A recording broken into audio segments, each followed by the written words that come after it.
और आप देखना शुरू कर चुके हैं unit number 6 of MMPC 1 management functions and organisational processes. और आज हम बात करने वाले हैं unit number 6 staffing and directing which is the third function of management functions, right? So the process or procedure of employing qualified candidates in the company or organization for a particular position or a task is called staffing. And what is organizing? Yes, what is directing then? Directing means to motivate them to perform a function that is expected from them. किसी भी व्यक्ति को अगर हमें उससे कोई काम करवाना है तो उसे डायरेक्ट करना है, मोटिवेट करना है कि आपको ये काम लगातार एफिशिएंसी के साथ कैसे करते रहना है। इसके लिए जो फंक्शन यूज़ होता है उसको बोलते हैं डायरेक्टिंग। पहला है स्टाफिंग। स्टाफिंग हम करते किस लिए हैं? बेसिकली किसी भी फंक्शन को परफॉर्म कराने के लिए स्किलफुल मैन पावर की ज़रूरत है, राइट? इसीलिए now what is staffing and what is staffing we have seen. Now let's see the functions of staffing, right? Now, so it is the procurement of qualified personals, right? The recruitment of a right person, promoting the optimal application of human resource, यानी कि जो लोग हमारे organisation में हैं उनका जितना effective ज़्यादा प्रॉफिट के लिए किया जा सकता है उनका इस्तेमाल किया जाता है। Increase job satisfaction. अब ऐसा फंक्शन हम लोग परफॉर्म करने की कोशिश करेंगे कि ज़्यादा से ज़्यादा लोगों को जॉब सेटिस्फेक्शन हो। जॉब सेटिस्फेक्शन लोगों को तब आती है जब उनकी एक्सपेक्टेशंस और हमारी डिलीवरी सेम रहेगी, यानी कि जो हमारे पास जॉब अवेलेबल है वो उनके जो स्किल्स हैं उनके साथ अगर मैच करेगा तो जॉब सेटिस्फेक्शन बना रहेगा। साथ के साथ हमें ये भी इंश्योर करना है कि हमारी कंपनी की ग्रोथ हो रही है या नहीं, and with in the same time हमें ये भी नोटिस करना है कि क्या इसमें एम्प्लॉय की ग्रोथ हो रही है। अगर हाँ तो फिर हमारा स्टाफिंग का फंक्शन बहुत इफ़ेक्टिवली हम लोगों ने इम्प्लीमेंट किया है। फ़ायदा क्या है? आखिर हम करते क्यों हैं स्टाफिंग? देखिए, इससे जो भी हमें फंक्शन परफॉर्म कराना है, अगर सही व्यक्ति को सही जगह सही काम दे दिया जाए तो वो काम ज़्यादा अच्छे से परफॉर्म किया जाता है, राइट? अगर मैं किसी शेफ़ से कोई ड्राइंग बनाने के लिए बोलूँ तो वो ड्राइंग अच्छी बना नहीं पाएगा। ऐसे ही मैं किसी आर्टिस्ट से अगर कुछ कुक करने के लिए बोलूँ तो अगर उसे कुकिंग नहीं आती होगी तो चांसेस हैं कि इफ़ेक्टिव टेस्टी खाना हमें ना मिले। तो स्टाफिंग का फंक्शन ही यही है कि जिसको जो आता है उसको उस काम के लिए हम क्या करें, प्रोक्योर करें। इससे होगा क्या, हमारी परफॉर्मेंस एफिशिएंट हो जाएगी। हमारे पास जो टेक्नोलॉजी है उनके लिए अगर स्किल्स हम लोग ढूंढ कर लाएंगे तो उनका इस्तेमाल हम लोग सही से कर पाएंगे। Efficient utility of technology we have already discussed. Constructing high moral. Staffing इस मैनर में भी की जानी चाहिए कि बाकी जो एम्प्लॉयज़ हैं उनका मोराल जो है हाई रहे। अब हाई मोराल होने के पीछे रीज़न होता है मोटिवेशन। मोटिवेशन आता है किसी भी काम को करने के लिए होने वाला मोटिव, राइट? अब ये आता कैसे है? जब नीड नहीं रहती, मतलब नीड फुलफिल नहीं होती। सर हम बात कर रहे थे मोराल की और आप कहाँ तक ले गए? ध्यान दीजिए, मोराल का मतलब है क्या सही क्या गलत। अगर किसी भी टीम मेंबर में, मान लेते हैं आप एक ऑर्गेनाइजेशन में हैं और आपके साथ बहुत सारे आपके लेवल पर बहुत सारे दूसरे एम्प्लॉयज़ भी हैं जो आपकी सेम जॉब प्रोफाइल के अंदर हैं। आपका मोराल हाई तब होगा जब सभी से तय स्टैंडर्ड पर फंक्शंस परफॉर्म कराए जाएंगे और जितना टास्क आपको दिया है वो फीजिबल हो, कराने लायक हो और आप उतना टास्क दिए गए समय में पूरा कर सकें, तभी आपका मोराल हाई रहेगा। यानी कि अगर काम ज़्यादा हो गया तो हमें स्टाफ जो है बढ़ा देना चाहिए, इससे मोराल हाई रहता है। आप मान लीजिए अगर आपके पास वर्क प्रेशर बहुत ज़्यादा रहेगा तो मोराल हाई रहेगा क्या? अरे कल भी इतना सारा काम किया था, आज भी इतना सारा काम करना है, मन ही नहीं करता है काम करने का, मोराल डाउन होता है। इसीलिए स्टाफिंग एक फंक्शन है जिससे मोराल और मोटिवेशन को इम्प्रूव किया जा सकता है। स्टिमुलेशन ऑफ ह्यूमन रिसोर्सेज, यानी कि कब कौन से व्यक्ति से क्या काम कराना है इसके बारे में भी जानकारी। एक्सपेंशन ऑफ ह्यूमन कैपिटल, मान लेते हैं मेरी एक मैन्युफैक्चरिंग यूनिट है और मैं चाहता हूँ कि अब हम और ज़्यादा मैन्युफैक्चरिंग करें, यानी कि प्रोडक्शन अपना बढ़ाएं। इसके लिए हमें और ज़्यादा लोगों की ज़रूरत होगी। तो इसके लिए हमें क्या करना होगा, ह्यूमन कैपिटल बढ़ाना होगा। जो हमारी इन्वेंट्री में जो लोग हैं उनका नंबर हमें बढ़ाना होगा, स्किलफुल जॉब्स हमें और ज़्यादा क्रिएट करनी होंगी, right. So this is the functions and importance of staffing. Now let's move to the characteristics of staffing, right.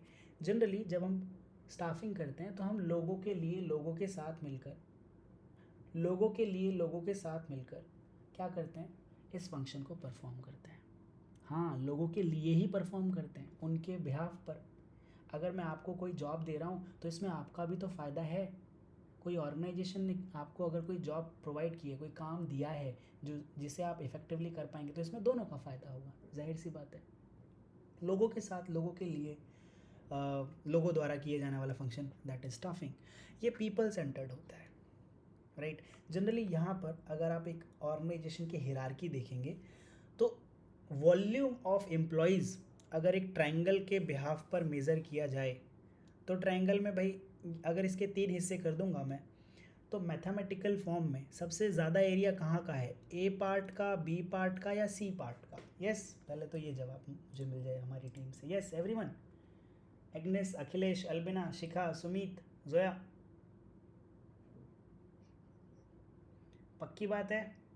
Yes everyone, please comment में एक बार लिखिए सी, सब लोग। Yes guys, quick everyone, comment where is, yes, sounds good. Akhilesh, just you have to type the letter C. yes हाँ, बाकी लोग, अरे वाह, बहुत बढ़िया।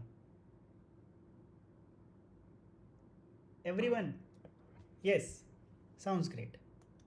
नाउ अब जब आप देख रहे हैं कि ऑर्गेनाइजेशन के अंदर जो वॉल्यूम है एम्प्लॉयज़ का, वो सी यानी ट्रायंगल बिहाफ पर सबसे ज़्यादा है। जनरली अगर हम स्टाफिंग कर रहे हैं तो करते किस बिहाफ पे हैं, जो ब्लू कॉलर वर्कर होते हैं, they operate machines, white collar workers handle administrative task, okay, right, at the top level. In middle level, there comes managerial and non-managerial personals. Professionals like company secretary. Okay, this is the hierarchy. Now, next, staffing deals with the managerial responsibility. ये एक managerial function है, किन लोगों को कब, कैसे और कितना आप लोगों को स्टाफ करना है, ये एक managerial responsibility है। ह्यूमन स्किल है, लोगों के साथ डील करना है, और ये कंटिन्यूस फंक्शन है, क्योंकि कोई भी एम्प्लॉय लगातार हमेशा आपके साथ, आपके ऑर्गेनाइजेशन में सेम फंक्शन परफॉर्म करता हुआ नहीं रह सकता, क्योंकि एक एम्प्लॉय के लिए आप एक प्रोग्रेस पाथ भी बनाते हैं कि आपने अगर इस लेवल पर एंट्री किया है तो फिर आपका प्रमोशन होगा, लेवल 2 में चले जाएंगे, लेवल 3 में, लेवल 4, लेवल 5, लेवल 6, इस तरीके से आप बढ़ते चले जाएंगे, राइट। मान लेते हैं ज़्यादा नंबर मतलब ज़्यादा लेवल्स, हाई रैंकिंग, ठीक है। वैसे रैंकिंग ऐसे घटते हुए क्रम में होती है। मान लेते हैं आप 20 लेवल पे थे, 19 पे गए, फिर आप प्रमोशन होते होते आप 5 तक पहुंच गए। इसके बाद जीवन समाप्त हो जाएगा, 1-2 तक पहुंचते 60 तक टच कर जाएंगे आप। ध्यान दीजिए, जैसे ही किसी एम्प्लॉय का प्रमोशन होता है तो वो जगह तो ब्लैंक हो जाती है, इसीलिए ये फंक्शन क्या है, कंटिन्यूस है, ठीक। आप अगर ऑर्गेनाइजेशन छोड़कर जाएंगे या आपका प्रमोशन भी होगा, तब भी आपकी जगह किसी और को काम करना होगा, यानी कि ये फंक्शन क्या है, कंटिन्यूस, लगातार चलने वाला फंक्शन, ओके। नेक्स्ट, अब स्टाफिंग के कुछ कैरेक्टरिस्टिक्स, इंटरनल कैरेक्टरिस्टिक्स हैं। पहला है रिक्रूटमेंट, हमें लोगों को रिक्रूट करना होता है। What is recruitment? Creating the pool of employees, या फिर creating a pool of prospect employees, okay, right. अब रिक्रूटमेंट 2 तरीके के हो सकते हैं। रिक्रूटमेंट में हम लोग हायर नहीं कर रहे हैं, यानी कि उनके साथ कॉन्ट्रैक्ट नहीं कर लिया कि अब आपको काम करना है हमारे साथ, ओके, राइट। नाउ इसमें हम क्या कर रहे हैं, बेसिकली हम पूल क्रिएट कर रहे हैं, यानी कि लोगों को इकट्ठा कर रहे हैं, डेटा उनका कलेक्ट कर रहे हैं। दो तरीके से कर सकते हैं। एक्सटर्नल रिक्रूटमेंट प्रोसेस है, जैसे कि डायरेक्ट रिक्रूटमेंट, कोई वॉक इन आ गया हमारे पास ऐसे ही अपना CV लेके, सर मेरा नाम ये है, मुझे जॉब की ज़रूरत है, क्या आपकी ऑर्गेनाइजेशन में इस वाली प्रोफाइल के लिए कोई जॉब है? That is called direct recruitment. Gate hiring guys, gate hiring daily wages worker के लिए किया जाता है, या फिर कोई आपके पास कोई कमीशन वर्क है या कोई बहुत छोटा सा काम है जो कुछ ही समय में ख़त्म हो जाएगा, इसके लिए हम गेट हायरिंग करते हैं। फिर आती है बात ऑनलाइन रिक्रूटमेंट या फिर एम्प्लॉयमेंट एक्सचेंज की। सरकार के पास एक जो है पोर्टल होता है एम्प्लॉयमेंट दे, एम्प्लॉयर और एम्प्लॉयमेंट एम्प्लॉयज़ का, प्रॉस्पेक्ट एम्प्लॉयज़ का बेसिकली, जैसे कि दिल्ली में है, यूपी में है, हरियाणा में है, हर एक स्टेट का अपना एक एम्प्लॉयमेंट एक्सचेंज सिस्टम है। वहाँ पर जिसको नौकरी चाहिए वो अपना प्रोफाइल अपलोड कर देता है, जो नौकरी देने वाला है वो उन सभी लोगों के साथ कनेक्ट कर लेता है। ये वेरीफाइड प्रोफाइल रहती है जनरली वहाँ पर, ठीक है, right. Now internal recruitment process के अंदर होता क्या है भाई, दो तरीके से होता है, या तो आपका ट्रांसफ़र हो जाए एक लेवल से दूसरे लेवल में, या फिर आपका प्रमोशन हो जाए। ठीक, जैसे मान लेते हैं मुझे मैनेजर की ज़रूरत है, तो मैंने असिस्टेंट मैनेजर को क्या बना दिया, मैनेजर बना दिया। ठीक है ना, हमने क्या किया, प्रमोट कर दिया। या फिर एक जो है हमारा ऑपरेशन है उससे किसी को ट्रांसफ़र कर दिया दूसरे ऑपरेशंस में, इससे भी रिक्रूटमेंट प्रोसेस की जाती है, right. Training and development guys दो तरीके से की जाती है ट्रेनिंग। किन किन तरीक़ों से भाई, पहला है on the job training. What is on the job training? Apprenticeship आपने सुनी होगी, ठीक, यानी कि काम करते करते आपको कुछ सीखने का मौका मिल रहा है। ऑफ द जॉब ट्रेनिंग, यानी आप उस जॉब को परफॉर्म नहीं कर रहे हैं, लेकिन जॉब परफॉर्म करने से पहले आपको सिखाया जा रहा है। एग्जाम्पल के लिए जो MBBS स्टूडेंट्स होते हैं, माफ़ी चाहूँगा, MBBS स्टूडेंट्स, राइट, इनको क्या मिलता है, ऑन द जॉब ट्रेनिंग करने का मौका मिलता है। इंटर्नशिप होती है ना, इनको 4th ईयर में मिलती है, right. Okay, so this comes under on the job training. मान लेते हैं कोई सेना जो है, आर्मी, जब कोई फाइट लड़ने जा रही होती है तो उनकी ट्रेनिंग ऑफ द जॉब होती है, यानी कि लड़ते लड़ते नहीं सिखा रहे होते कि देखो ऐसे बुलेट लोड करते हैं, वो उससे पहले अब इन दोनों के तरीक़ों को आगे जानेंगे। ठीक, ये ट्रेनिंग एंड डेवलपमेंट का पार्ट है। Next is selection. अब मान लेते हैं हमने रिक्रूट तो कर लिया लोगों को, ठीक है, पूल क्रिएट कर लिया, हमारे पास 500 CV यानी कि 100 CV और 400 रिज्यूमेज हमारे पास आ गए। हमने देखा कि इसमें से बेस्ट प्रोफाइल कौन सी है, राइट, ओके, है ना, जो हमारी रिक्वायरमेंट के साथ मैच कर रही है। हमने क्या किया, मैच किया, उसके बाद सिलेक्ट करेंगे। सिलेक्शन के लिए हम प्रीलिमिनरी स्क्रीनिंग करते हैं, राइट। इसके बाद सिलेक्शन टेस्ट होता है, एम्प्लॉयमेंट इंटरव्यू होता है, फिर स्क्रूटनी होती है, सिलेक्शन का डिसीजन बनाया जाता है कि इनको सिलेक्ट किया जाए नहीं किया जाए, सारे रिजल्ट्स को देखते हुए, ओके। इसके बाद मेडिकल एग्जामिनेशन होता है, ये 2 बार गलती से आ गया है, यस, मेडिकल एग्जामिनेशन होता है। इसके बाद जॉब ऑफर दे दिया जाता है, और इसके बाद कॉन्ट्रैक्ट ऑफ एम्प्लॉयमेंट जो है कर लिया जाता है उस एम्प्लॉय के साथ। जैसे ही वो एक्सेप्ट करता है वो कॉन्ट्रैक्ट ऑफ एम्प्लॉयमेंट के अंदर आ जाता है, और ऐसा मान लिया जाता है, अगर नहीं है तो मान लिया जाता है, ठीक है। यस अल्बिना,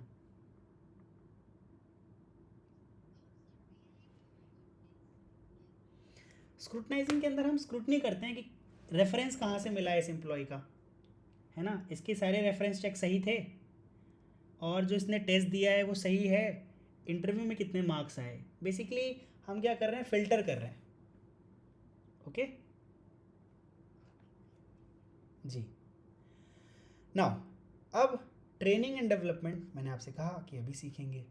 चलिए, on the job training, apprenticeship training, जैसे कि कोई व्यक्ति, मान लेते हैं कि आप पॉलीटेक्निक आपने किया है, कोई कार बना, आपने जो है मैकेनिकल से अपना पॉलीटेक्निक कंप्लीट किया गाइस, एक ब्रांच होती है, ठीक है, उसके अंदर आपको मैकेनिक्स सिखाया जाता है कि कोई भी जो है मशीनरी किस तरीके से उस फिज़िकली परफॉर्म करती है। जैसे कोई कार है वो चलती कैसे है, ठीक है, सारा ढांचा वगैरह सब कुछ सिखाया जाता है।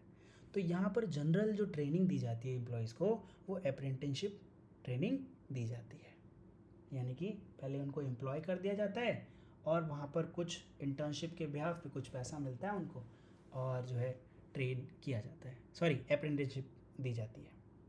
यहाँ पर जो फंक्शन होता है वो फिज़िकल परफॉर्मेंस का होता है जनरली, राइट, है ना, थियोरेटिकल नॉलेज को प्रैक्टिकली अप्लाई करने की बात हो रही होती है।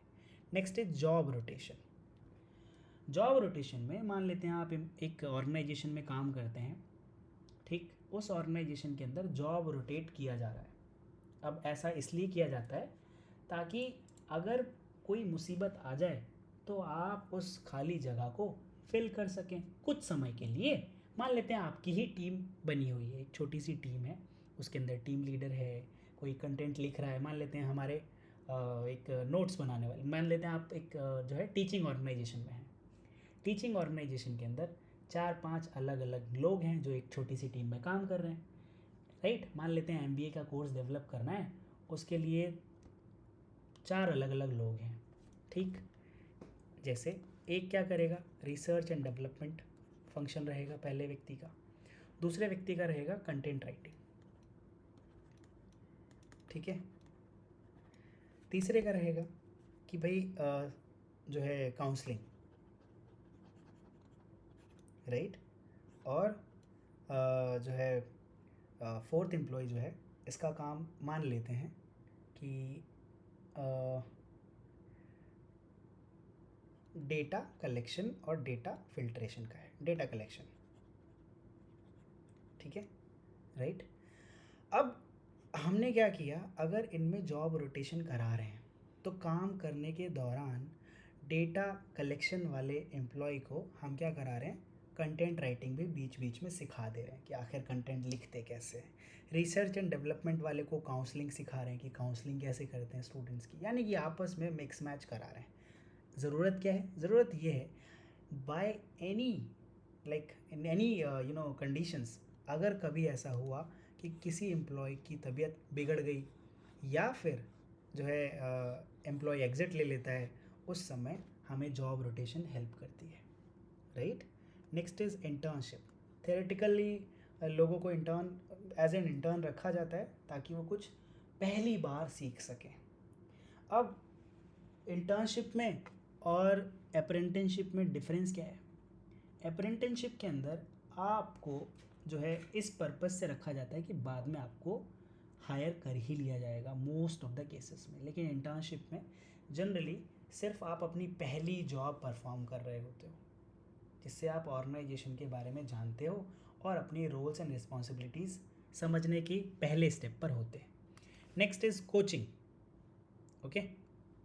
आप किसी ऑर्गेनाइजेशन में काम कर रहे हैं, वहाँ पर आपको थेरेटिकल लेक्चर्स मिलते हैं कि आपको अब आगे क्या करना है। Induction training guys, okay, induction training ये जॉब के साथ भी हो सकती है या आपके जॉब में जाने से पहले भी ऐसा हो सकता है, ठीक।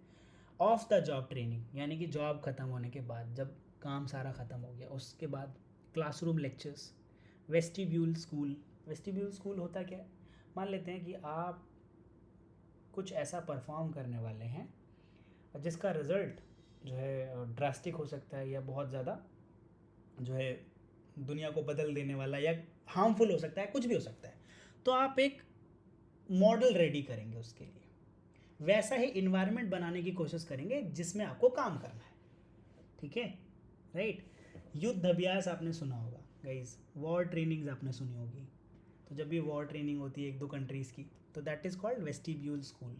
सर आप वॉर वगैरह का एग्जांपल बहुत दे रहे हो, हाँ, जैसे वॉर तो हो नहीं रही लेकिन अभ्यास तो करते हैं ना, है ना, टेस्ट तो करते हैं कि कैसे हमारे रॉकेट्स काम कर रहे हैं, वो वॉर लाइक सिचुएशन में क्या हो सकता है, वैसा कुछ कंडीशन बनाने की कोशिश करते हैं। जैसे आप लोगों को ऐसे मॉक ड्रिल करवाए जाते हैं ना ऑर्गेनाइजेशंस में, स्कूल कॉलेजेस में, that is called vestibule type of thing. जैसा वैसा ही इन्वायरमेंट क्रिएट कर देना जैसा आपको वहाँ पर मिलेगा। ये आपको एक और जगह आपको देखने के लिए मिलेगा, जो पायलट्स होते हैं ना वो इसका यूज़ करते हैं। भाई आपको एरोप्लेन चलाने से पहले ट्रेनिंग में थोड़ी एरोप्लेन दे दिया जाएगा, हज़ारों करोड़ रुपए का एरोप्लेन।